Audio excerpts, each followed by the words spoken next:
Sherlock Holmes in The Final Curtain. There will be a short delay, ladies and gentlemen. Signor Carini is indisposed. You have to wait to hear your great Carini, Mr. Holmes. Don't be optimistic, Sergeant. I'm sorry you don't like fiddles, as you call them, but as my escort, you'll have to like this one. A violinist himself, Sherlock Holmes looked forward to hearing the great Carini in his last performance. But the maestro's very genius proved to be the weapon that rang down the curtain even before the renowned musician took the stage. I play the violin as a hobby, so to speak, and I assure you that Carini is one of the greatest who ever played. Aren't you Sergeant Flaherty?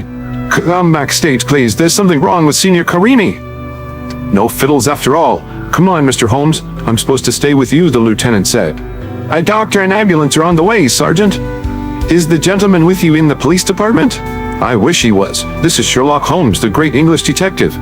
Thank you, Flattery. Now, let us look at Carini. He's dead, I think. Obviously a suicide.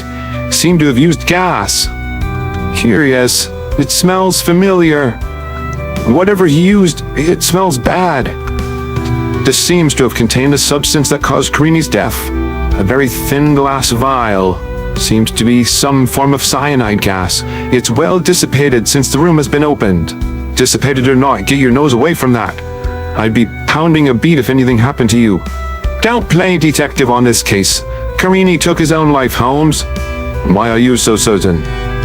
What else could it be? There are no windows and Carini had the door locked from the inside. The key is still in the lock. I still think it was murder, Sergeant. The concert tonight was to be his big moment, his farewell appearance. Even if he contemplated suicide, he'd surely wait until after his triumph. No, gentlemen, it was something else. I won't have a lot of bad publicity about murder in my theater, Holmes.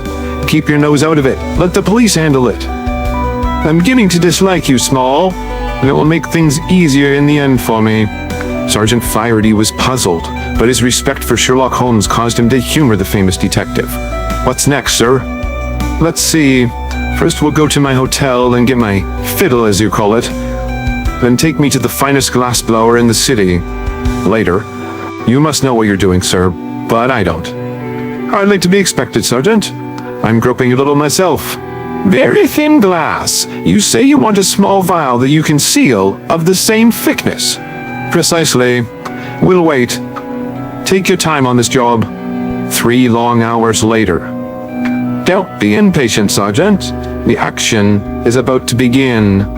Holmes and Sergeant Flaherty had all the material they needed, but someone else was beginning to worry about their activity. I still don't get... Jump for your life, Flaherty! Watch it, you fool! How in the world did you save that glass vial? I would have dropped everything. Just exactly what I was supposed to do, I think. Back at the theater a few minutes later. Are you really going to play that violin, sir? Perhaps not as well as Carini, but I shall play. Look out, Holmes! Never mind him. Get Holmes! Tell your employer to try it himself next time. I heard a commotion. Is anything wrong? No, Small. Everything is fine. Will you take us up to Carini's dressing room? Do you play the violin, Holmes? What kind of joke is this? I doubt if you'll think it very funny, Small. I see you've replaced the broken door. Very good. Flaherty was impatient with his guest's deliberate actions, but Lyman Small watched with something like fear in his eyes. That glass is the same thickness as the original. Now if you'll close the door, we'll have duplicated the setting in which Carini met his death. Very impressive. I'm a busy man, Holmes. I won't waste time with your childish stunts. Yes, you will, Small. You'll stay here till Mr. Holmes says so.